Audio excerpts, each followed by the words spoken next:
La enfermera fue contratada para cuidar de un niño en estado vegetativo.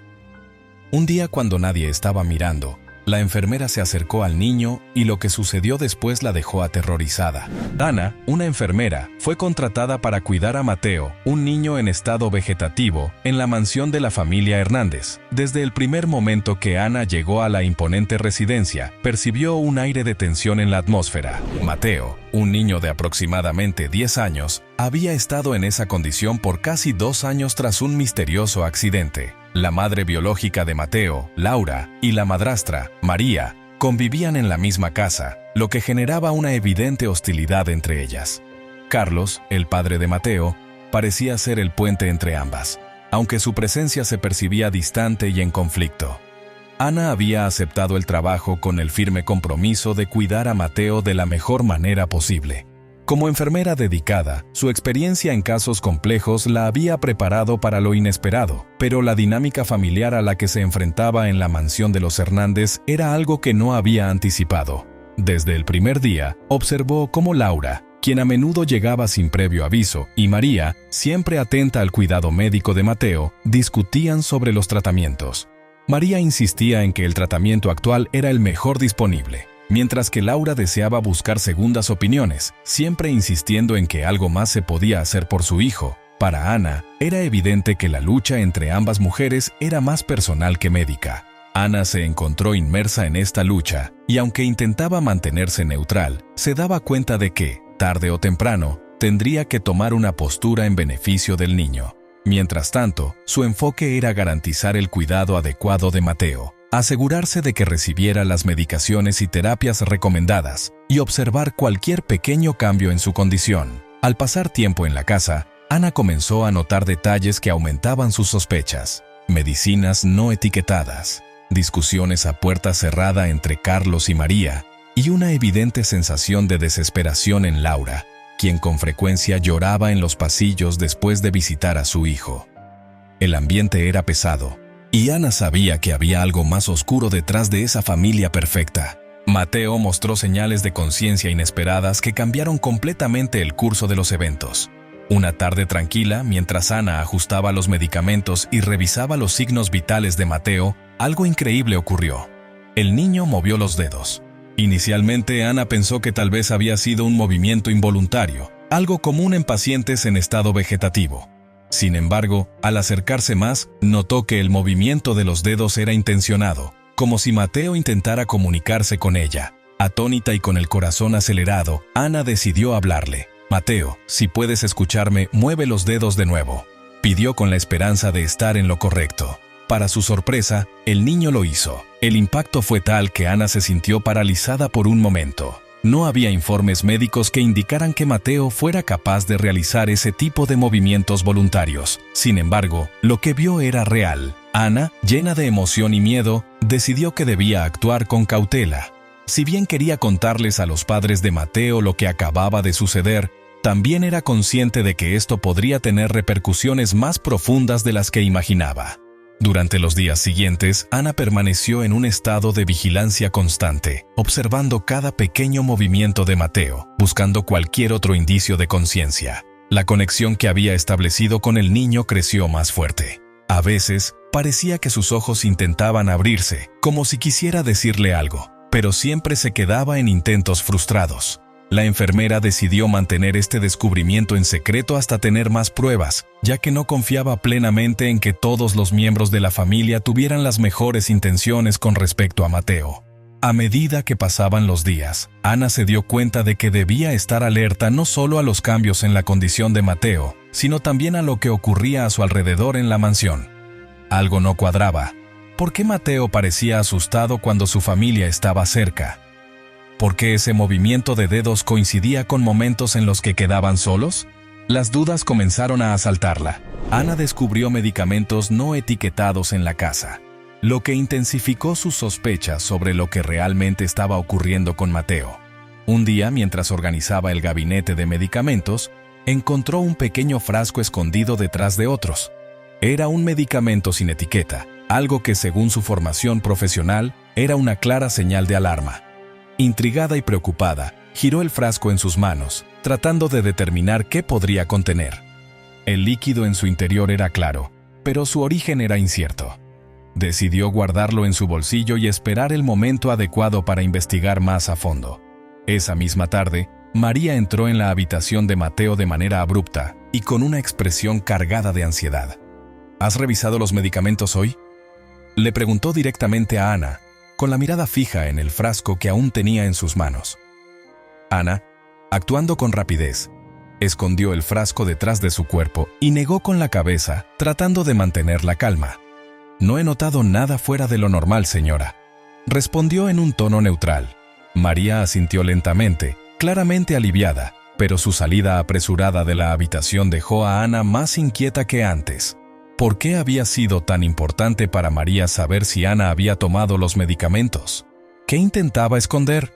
Esa noche, después de que todos en la casa se hubieran retirado a sus respectivas habitaciones, Ana aprovechó la tranquilidad para realizar una inspección más detallada. Regresó al gabinete de medicamentos y, buscando en los rincones más ocultos, encontró más frascos sin etiquetar. Algunos de ellos eran de un medicamento completamente diferente, de un color verde oscuro y con una consistencia más viscosa. Algo estaba muy mal en la manera en que se estaban administrando los tratamientos a Mateo. Decidida a descubrir la verdad, Ana anotó sus hallazgos en un cuaderno, documentando cuidadosamente cada anomalía. Sabía que, para proteger a Mateo, necesitaba pruebas. Sus sospechas no eran suficientes. Sin embargo, el peso de la responsabilidad la agobiaba cada vez más. ¿Podría enfrentarse a una familia tan poderosa con solo sus intuiciones? Y, lo más importante, ¿qué tan segura estaba ella misma en esa casa si comenzaban a sospechar de su investigación? La relación entre Laura y María se revelaba cada vez más tensa. Aunque ambas mujeres decían querer lo mejor para Mateo, sus enfoques eran diametralmente opuestos.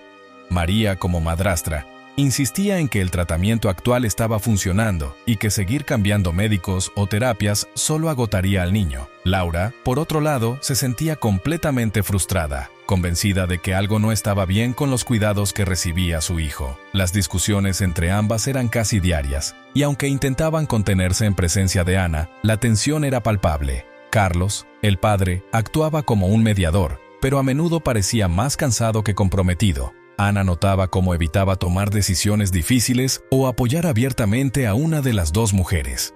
Esta neutralidad, sin embargo, solo alimentaba más la hostilidad entre Laura y María.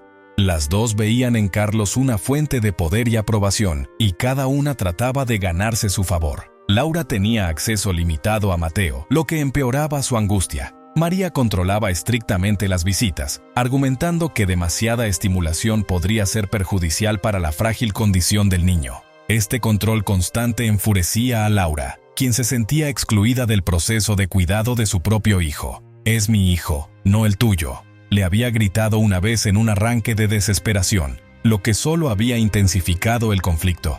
Ana, atrapada en medio de esta batalla, intentaba no tomar partido, pero no podía ignorar que Laura parecía estar más preocupada por el bienestar emocional de Mateo. Mientras tanto, María parecía obsesionada con seguir el tratamiento a rajatabla, como si fuera la única manera de demostrar que estaba haciendo lo correcto. Con el tiempo, Ana comenzó a notar que las visitas de Laura coincidían con un aumento en la ansiedad de Mateo. El niño parecía especialmente inquieto cada vez que su madre biológica estaba cerca, lo que le hacía pensar que quizás su presencia también era parte del problema. O tal vez había algo más que aún no entendía. El enigma se hacía cada vez más complejo y la salud de Mateo parecía estar en juego en medio de una lucha por el control y el poder. Mateo finalmente habló, rompiendo el silencio que había durado años y transformando por completo la dinámica de la situación. Una tarde, mientras Laura y María discutían nuevamente en la habitación de Mateo sobre cuál sería el próximo paso en su tratamiento, algo inesperado ocurrió. Los ojos de Mateo se abrieron lentamente y con una voz débil pero clara dijo: «Paren». Ambas mujeres quedaron en silencio, incrédulas. Ana, que estaba al lado de la cama, casi no podía creer lo que acababa de presenciar. El niño, que supuestamente estaba en un estado vegetativo, había hablado. No solo eso, sino que había emitido una orden clara y precisa. Laura y María se acercaron rápidamente a Mateo, sus rostros llenos de asombro y emoción. «Mateo, hablaste», «No lo puedo creer», exclamó Laura con lágrimas en los ojos. María, aunque más contenida, también mostró una emoción visible. Sin embargo, fue Mateo quien sorprendió a todos con sus siguientes palabras. «Llama a la policía», pidió con la misma voz ronca pero firme. El shock en la habitación fue palpable. Ninguno de los presentes entendía por qué Mateo había pedido llamar a la policía. ¿Qué sabía el niño que ellos no sabían? ¿Qué había detrás de su solicitud? Ana, aunque sorprendida, no dudó. Rápidamente sacó su teléfono y marcó el número de emergencia, explicando la situación lo mejor que pudo mientras Mateo seguía observando a su madre y su madrastra con una expresión de miedo y determinación. Carlos, al entrar en la habitación después de escuchar el alboroto, se arrodilló junto a su hijo, llorando de alivio al ver que finalmente había mostrado señales de recuperación. Sin embargo, el ambiente en la habitación era tenso. El pedido de Mateo había dejado a todos en un estado de confusión. Laura, entre sollozos, intentaba explicarse. «Mateo, yo solo quería lo mejor para ti. Pensé que estabas sufriendo». Mateo, haciendo un esfuerzo visible, trató de sonreír, pero sus ojos mantenían una mirada distante. María intentó intervenir, sugiriendo que Mateo descansara y que hablaran de esto más tarde, pero el niño negó con la cabeza, indicando que necesitaba contar algo en ese momento. Antes de que pudiera continuar, los monitores médicos comenzaron a emitir alertas. Ana, rápida en su reacción, comenzó a atenderlo, pero quedó claro que Mateo estaba al borde de una nueva crisis. Con su respiración irregular y su cuerpo temblando, las palabras que intentaba decir se desvanecieron cuando perdió la conciencia nuevamente, justo antes de que el equipo médico llegara al lugar. Ana llamó a la policía, y mientras Mateo era trasladado de emergencia al hospital, las autoridades llegaron para investigar lo sucedido. El caos en la mansión era total. Laura y María se miraban con recelo, tratando de entender por qué Mateo había pedido la intervención de la policía.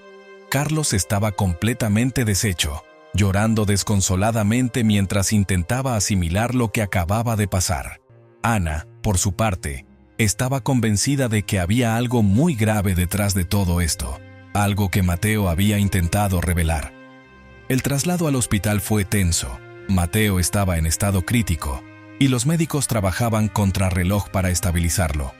Mientras tanto, Ana acompañaba al equipo médico, ayudando en todo lo que podía.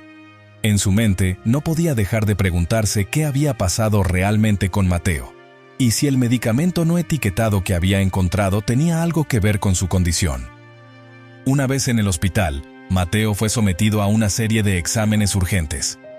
Los médicos que lo atendieron estaban desconcertados por el repentino empeoramiento de su estado, pero fue durante esos exámenes cuando algo alarmante salió a la luz. Los análisis revelaron niveles elevados de un medicamento que no debía estar en su sistema. Este descubrimiento sacudió a Ana hasta lo más profundo. ¿Había sido Mateo envenenado? Si eso era cierto, ¿quién podría haber hecho algo tan horrible? Ana, ya segura de que algo oscuro estaba ocurriendo, decidió compartir esta información con las autoridades que estaban en la mansión investigando el pedido de Mateo. La policía, al recibir los informes médicos, se dio cuenta de que el caso era mucho más grave de lo que inicialmente habían pensado. Se comenzaron a realizar entrevistas a todos los miembros de la familia y al personal de la casa, mientras se revisaban las cámaras de seguridad para intentar determinar qué había pasado en los días previos al colapso de Mateo. A medida que las piezas comenzaban a encajar, Ana se sintió cada vez más angustiada. Tenía la sensación de que alguien en esa casa había estado jugando con la vida de Mateo, administrándole medicamentos peligrosos. La pregunta era, ¿quién y por qué?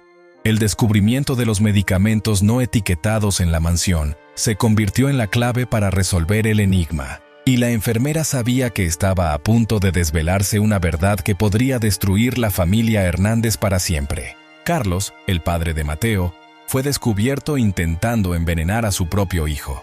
Las cámaras de seguridad revelaron imágenes perturbadoras. Carlos, en varias ocasiones, había entrado furtivamente en la habitación de Mateo y administrado un líquido en su intravenosa. Confrontado con las pruebas, Carlos rompió en llanto y confesó: «Solo quería terminar con su sufrimiento», dijo entre lágrimas mientras la policía lo esposaba. Carlos explicó que no podía soportar ver a su hijo en esa condición, inmóvil y dependiente de máquinas.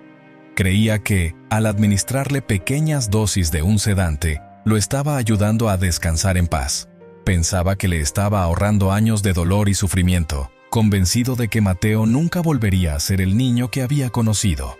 Su desesperación había nublado su juicio, llevándolo a tomar una decisión que cruzaba los límites de lo ético y lo legal. La noticia de que Carlos había intentado envenenar a Mateo destrozó a la familia. Laura, la madre biológica, sufrió una crisis emocional al enterarse de lo que su exesposo había hecho. Siempre había sospechado que algo no estaba bien, pero nunca había imaginado que Carlos fuera capaz de tal acto. María, aunque sorprendida por la revelación, también se sintió culpable por no haber visto las señales. Ambos padres estaban convencidos de que amaban a Mateo, pero cada uno había interpretado su amor de maneras destructivas. Ana, por su parte, se sintió aliviada de que el culpable hubiera sido identificado, pero también devastada por el dolor que ahora envolvía a la familia. Sabía que, aunque Mateo estaba a salvo por el momento, las repercusiones emocionales de esta traición serían duraderas. El juicio de Carlos fue rápido. Fue acusado de administración inapropiada de medicamentos y de poner en riesgo la vida de su hijo. Aunque argumentó que lo había hecho por amor, su confesión no fue suficiente para evitar una condena severa. El caso de Carlos fue ampliamente cubierto por los medios, generando un debate público sobre los límites de la intervención médica y el derecho a decidir sobre la vida de un ser querido. Aunque muchos empatizaron con su dolor, la mayoría coincidió en que su decisión había sido moralmente y legalmente incorrecta. La sentencia reflejó la gravedad de sus actos, y Carlos fue condenado a varios años de prisión, dejando a la familia sumida en una mezcla de dolor, traición y alivio por haber evitado una tragedia aún mayor. A pesar de la crisis, Mateo sobrevivió y comenzó un proceso de recuperación sorprendente bajo el cuidado de María. Tras el arresto de Carlos, la familia intentó reconstruir lo que quedaba de sus vidas. María, como madrastra, asumió un papel central en el cuidado de Mateo. Con Carlos fuera de escena, la dinámica en la casa cambió drásticamente. La tensión entre Laura y María comenzó a disiparse lentamente, en gran parte debido a que ambas mujeres compartían ahora un objetivo común: la recuperación de Mateo. Mateo, por su parte, mostró señales de mejora casi de inmediato. Los médicos estaban asombrados por su progreso. Lo que comenzó como pequeños movimientos de dedos y parpadeos, se convirtió en gestos más intencionados y eventualmente en palabras. Aunque su recuperación fue lenta, cada pequeño paso que daba era un milagro para quienes lo rodeaban. María se dedicó de lleno al cuidado de Mateo, asegurándose de que recibiera el mejor tratamiento posible. Aunque al principio la relación entre ella y Laura seguía siendo tensa, ambas comenzaron a trabajar juntas por el bien del niño. Laura, después de todo lo que había pasado, se dio cuenta de que María realmente se preocupaba por Mateo y poco a poco fue aceptando su papel en la vida de su hijo. María, por otro lado, comprendió que Laura, aunque ausente durante algunos años, nunca había dejado de amar a Mateo. El proceso de rehabilitación fue largo y arduo. Mateo pasó por terapias físicas, del habla y emocionales, pero con cada día que pasaba se volvía más fuerte. Pronto, comenzó a caminar con ayuda, luego a hablar con más claridad. Para María y Laura, ver a Mateo reír y jugar como un niño normal era un sueño hecho realidad. El trauma de los últimos años, aunque aún presente, comenzó a desvanecerse a medida que Mateo avanzaba en su recuperación. Ana continuó visitando a Mateo regularmente, convirtiéndose en una figura constante en su vida. La relación entre ellos se fortaleció, y Ana encontró satisfacción en saber que había jugado un papel crucial en salvar la vida del niño. Aunque ya no trabajaba en la mansión de los Hernández, seguía involucrada en el cuidado de Mateo, ofreciendo apoyo emocional tanto a él como a María y Laura. Con el tiempo, Mateo no solo recuperó su salud, sino que prosperó en su vida diaria. Se inscribió en la escuela, comenzó a hacer amigos y, poco a poco, volvió a ser el niño feliz y curioso que había sido antes del accidente. Aunque el camino hacia la recuperación total aún era largo para todos los involucrados, la mejora de Mateo fue un milagro que nunca dejaron de apreciar. Laura y María superaron sus diferencias por el bienestar de Mateo, desarrollando una relación más colaborativa y unida. En un principio, la hostilidad entre ambas mujeres parecía insalvable, alimentada por años de resentimientos y malentendidos. Sin embargo, la crisis con Carlos y el milagroso despertar de Mateo las forzó a reevaluar sus prioridades. Mateo, quien había sido el centro de sus disputas, ahora se convertía en la razón para dejar de lado sus diferencias. Al principio, los intentos de acercamiento fueron cautelosos. Laura, aún afectada por el dolor de haber sido excluida en muchos momentos cruciales, tenía dificultades para confiar plenamente en María. Sin embargo, poco a poco, comenzó a ver el genuino amor que la madrastra sentía por su hijo. María, por su parte, siempre había sentido una mezcla de inseguridad y culpa, sabiendo que, aunque se esforzaba por ser una buena figura materna, nunca podría reemplazar a la madre biológica de Mateo. Con el tiempo, las dos mujeres comenzaron a comunicarse de manera más abierta. Hablaron de sus miedos, de las dificultades de criar a Mateo en medio de una tragedia, y de cómo ambas, aunque de formas diferentes, solo querían lo mejor para él. Estas conversaciones, aunque dolorosas al principio, permitieron que Laura y María encontraran un terreno común. Dejaron de competir por el afecto de Mateo y comenzaron a trabajar juntas para garantizar que su recuperación fuera lo más fluida posible. La clave para la reconciliación fue, sin duda, el bienestar de Mateo. Ambas sabían que el estrés y las tensiones familiares podían afectar negativamente su recuperación. Decidieron que, en lugar de pelear por las decisiones médicas, consultarían siempre a los expertos y tomarían las decisiones en conjunto. Este cambio de mentalidad fue transformador para la dinámica familiar. Mateo, al notar la mejora en la relación entre su madre y su madrastra, comenzó a sentirse más tranquilo y seguro en su entorno. Las visitas de Laura a la casa de los Hernández se volvieron más frecuentes, y con el tiempo, lo que comenzó como encuentros tensos y llenos de formalidades se transformó en momentos de apoyo mutuo. Las dos mujeres comenzaron a compartir más tiempo juntas, no solo hablando sobre Mateo, sino también sobre sus vidas personales, sus esperanzas y sus temores. La relación que alguna vez estuvo marcada por la desconfianza, ahora florecía en una especie de amistad. La mayor prueba de su unión ocurrió durante una de las evaluaciones médicas de Mateo. Ambos médicos expresaron su sorpresa por la rápida recuperación del niño y sugirieron que la estabilidad emocional que ahora rodeaba a Mateo era un factor clave. Laura y María, que asistieron juntas a la cita, se miraron y sonrieron, sabiendo que a pesar de todo lo que habían pasado, ahora estaban trabajando juntas por un bien mayor, la felicidad y salud de Mateo. Ana, después de su intervención crucial, continuó siendo una figura importante en la vida de Mateo, quien recuperó su salud completamente y se convirtió en un símbolo de esperanza y superación. El papel que jugó Ana fue mucho más que el de una simple enfermera. Desde el momento en que entró a trabajar en la mansión de los Hernández, su conexión con Mateo fue diferente. Aunque en un principio solo era una profesional encargada de su cuidado médico, Ana fue quien descubrió los primeros signos de que algo no estaba bien en el entorno del niño y, más importante aún, fue quien presenció los primeros intentos de Mateo por comunicarse. Tras la confesión de Carlos y su posterior arresto, Ana se mantuvo apegada a Mateo, visitándolo con regularidad. Su dedicación y compromiso con el niño no se limitaron a su tiempo como enfermera contratada. A medida que Mateo se recuperaba, sus visitas a la mansión se convirtieron en encuentros más personales y afectivos. Ana, que había visto el lado más vulnerable de Mateo durante su estado vegetativo, ahora lo veía transformarse en un niño activo y curioso.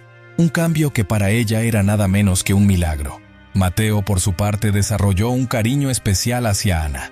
A su corta edad, quizás no comprendía completamente la magnitud de lo que Ana había hecho por él, pero sabía, en lo más profundo de su corazón, que ella había sido crucial para su recuperación. Durante sus visitas, Ana y Mateo solían pasear juntos por el jardín de la casa, a veces acompañados por María, otras veces por Laura, y cada vez más seguido por ambos. Ana le contaba a Mateo pequeñas historias sobre su vida antes de conocerlo, mientras él la escuchaba con atención, interrumpiendo solo para hacer preguntas curiosas o contarle alguna anécdota de su nueva vida fuera del hospital. La relación entre Ana y Mateo también tuvo un impacto positivo en María y Laura, quienes encontraron en la enfermera un punto de unión. Mientras ambas mujeres continuaban trabajando en fortalecer su relación por el bien de Mateo, la presencia de Ana ayudó a mantener un ambiente de paz y colaboración en la casa. María, que al principio había visto a Ana simplemente como una empleada, ahora la trataba como una amiga de confianza.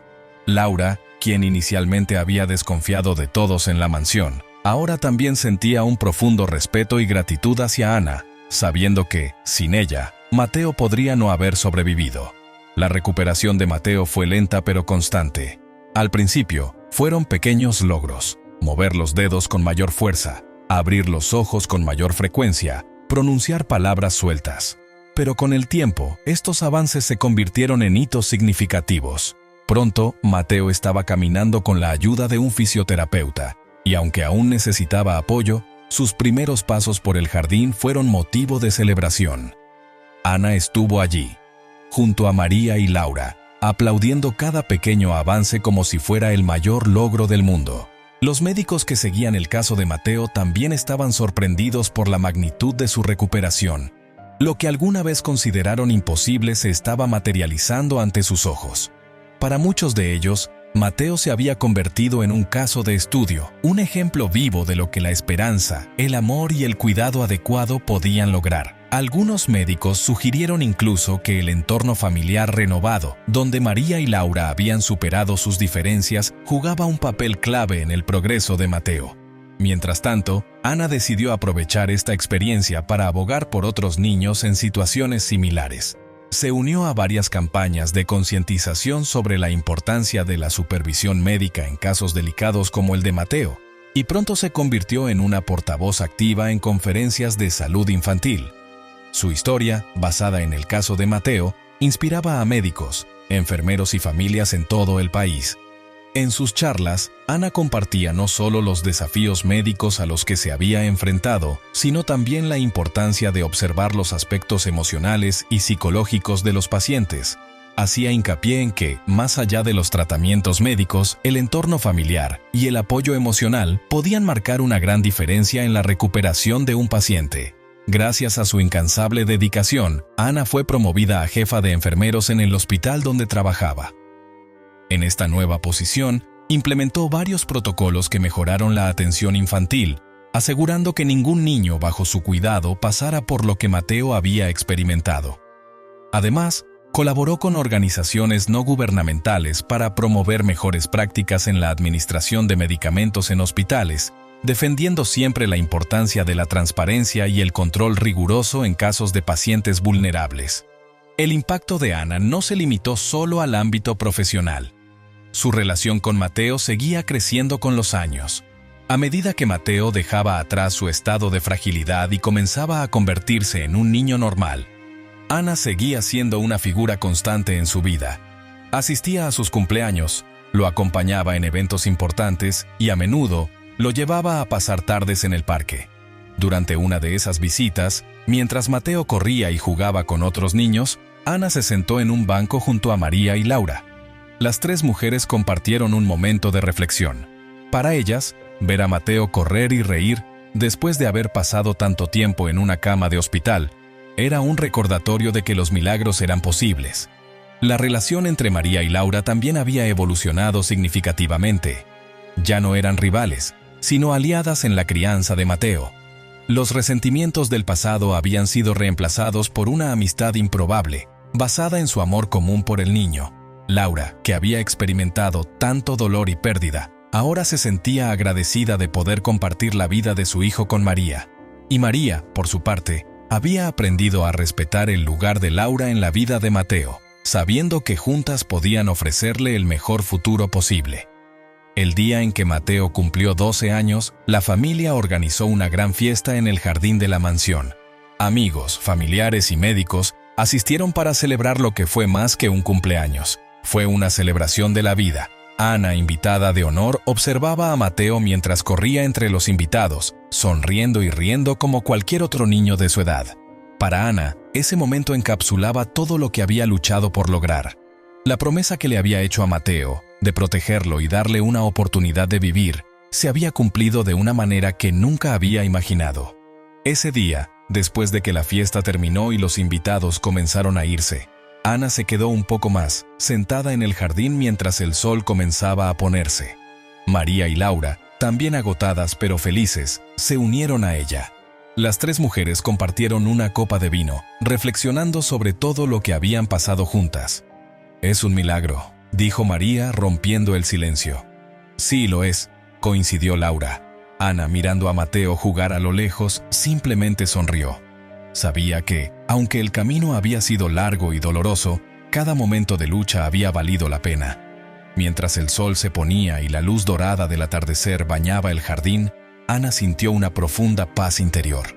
Sabía que la vida era impredecible y llena de desafíos, pero también sabía que, con amor, dedicación y esperanza, cualquier obstáculo podía superarse.